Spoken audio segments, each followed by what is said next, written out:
निमापड़ारे दादन घटवाकू जाई शव होइगले। श्रमिकों घरे पड़ी कांद बोबाली।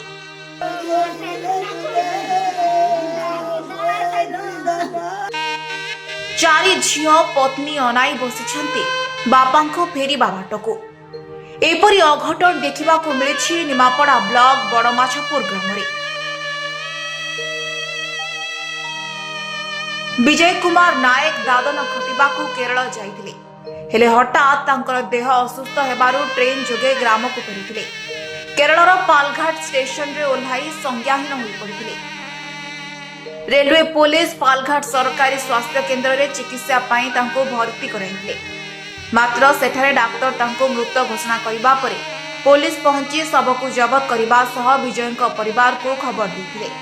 खबर पाइबा परे गाँ रे शोकाकुल परिवेश सृष्टि होइछि। परिवार को आखिरु सुख निलुह। विजय परिवार एकमात्र रोजगारक्षम होइथिबा बेले परिवार को केमिति चलाइबे से नै एबे चिंतारे परिवार। ब्यूरो रिपोर्ट, स्वर ओडिशा।